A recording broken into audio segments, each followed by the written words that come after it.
अगर आप भी चाहते हैं कि एसएस फिल्म्स मोतिहारी के ऑडियो वीडियो सबसे पहले आप तक पहुंचे, तो इस चैनल को सब्सक्राइब करें और साथ ही बेल आइकन को दबाना ना भूलें।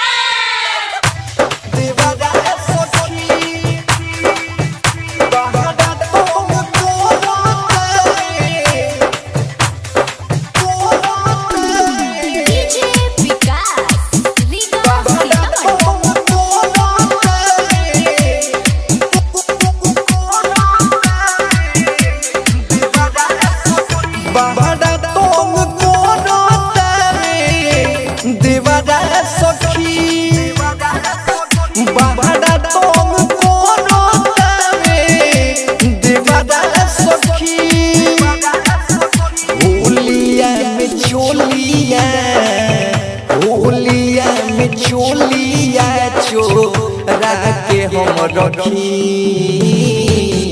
बाहरा तंग करतावे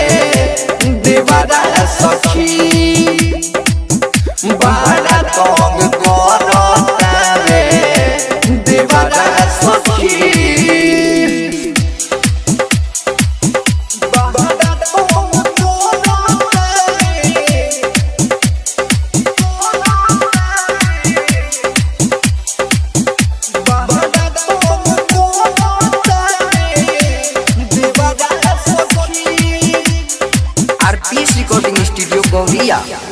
आए है मोटो पिचकारी देखी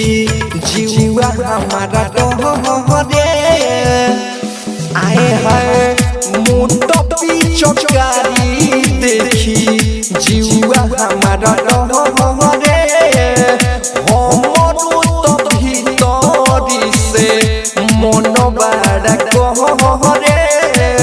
लागता कि मानी लगता कि मानी नहीं कोइले बायती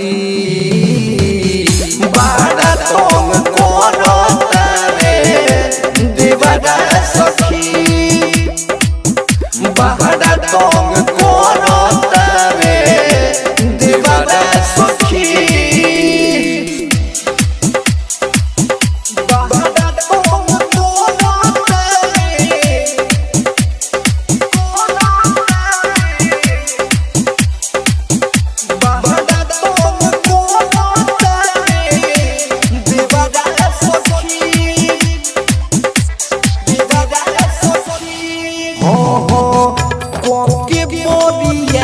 साड़ी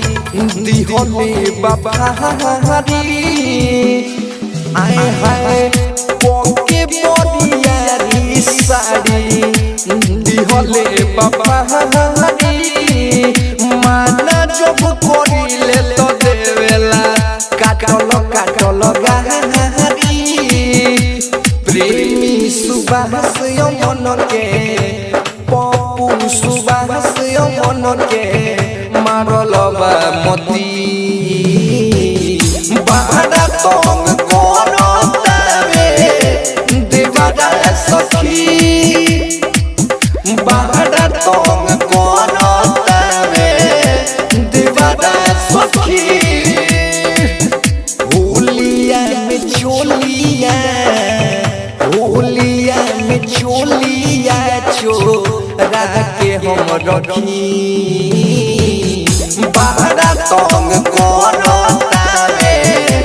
देवरा सखी बाहरा तंग करतावे देवरा सखी। RPS recording studio Gauriya.